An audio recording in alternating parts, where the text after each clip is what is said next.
I think Arce feels he can narrate the fight as he fights it. Well, Larry wondered when Arce was going to open up and put pressure on Alvarez, and he responded by throwing 117 punches in the second round, landing 29.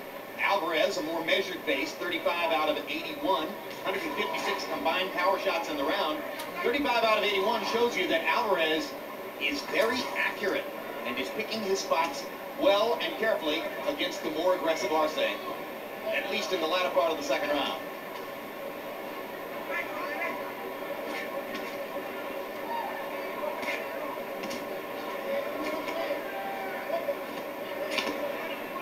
Good right hand over the top by Jorge Arce.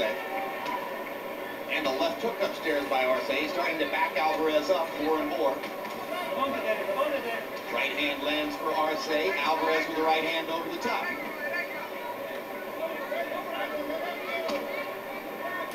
Body shot lands for Arce. Alvarez with a right to the body. Arce comes back with a four-punch flurry and hammers out Alvarez with that left hook to the body. Lennox, I've decided that if I can have one weapon in my next life to help me toward greater advantages in my existence, it would be the left hook to the body. I believe you'll win more fights and persuade more people with that punch than any other. I know some people would probably want to pick the right hand. Well, the right hand's a bigger factor in the heavyweight division, that's for sure. Definitely. But I'm no heavyweight. Round 3 of the scheduled 12, and Jorge Arce and Rosendo Alvarez are beginning to trade willy-nilly, as we expected was going to be the case. Arce trying to impose his youth and his strength on Alvarez.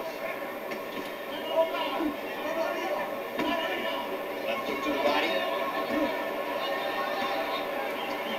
Arce throws a good left hook. There's some good conviction behind that left hook, especially when he throws it and he just kind of swoops it around. Yeah, he's got power on his left hook. And his power is rising as the fight goes on. He's got good leverage in his punches. It's like slamming the door when he throws that left hook. They are talking to each other. They are taunting. They are insulting each other. This is a grudge match.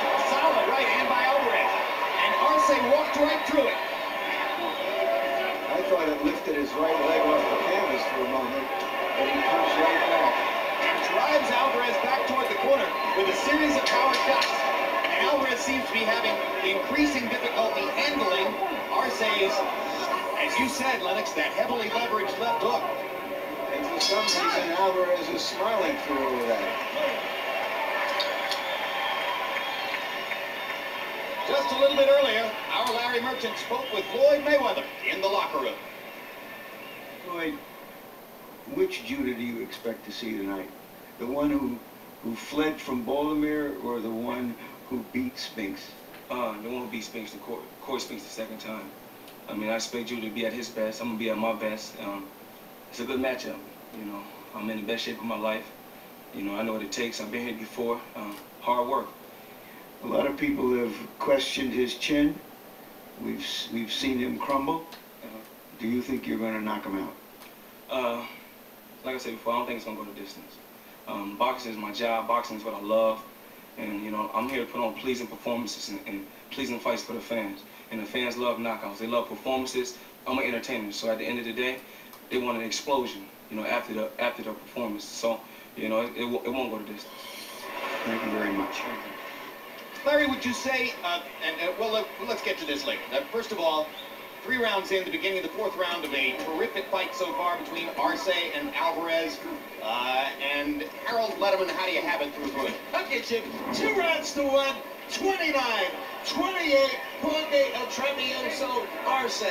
Jim, in round 1, I thought Rosendo Alvarez did a nice job. You know, landed some real good shots, but in rounds 2 and 3, Arce really picked it up, drove Alvarez into the ropes, kept the pressure on, landed the hardest shots. Now, as to the cut over Arce's right eye, Rick Draculish never said that it was a headbutt. If that cut gets worse, Arce loses on a TKO. No, indeed, the Nevada State Athletic Commission put up a sign saying that the cut was caused by a punch.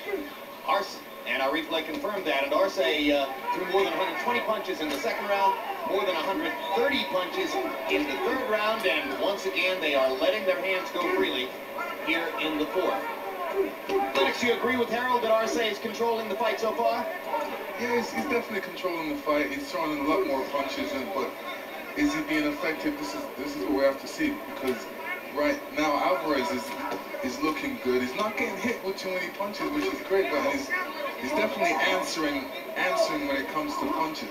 Landed a flush right hand there. Now as we watch them continue to fight and insult and taunt each other, Arce's making a lot of noise in there. Larry, off your interview with Floyd Mayweather, would you say that the world's best fighter is becoming more adept at saying the right things and being fan-friendly? I think in his 10th year as a pro, he really has started to get it. That it's not only what you do in the ring, although obviously that's the most important thing.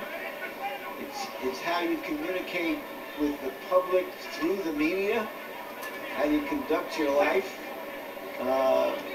and make sure that the headlines are about what happens in the ring and not outside the ring. And I think he feels that he had to pay a lot of dues to win the unofficial title of best fighter in the world pound for pound, and he sort of seems a little bit more responsible about it all now. And between rounds, we expect to hear Larry talking to Zab Judah, the opponent for Floyd Mayweather Jr. tonight. Incidentally, one of our cameramen on the ring apron, the very great Luis Vasquez, speaks Spanish. And he tells us that what Arce is repeatedly saying to Alvarez in there is that Arce's girlfriend hits him harder than Alvarez does. Over and over, that's what he's saying. I'm Here's surprised. Larry with Zab Judah.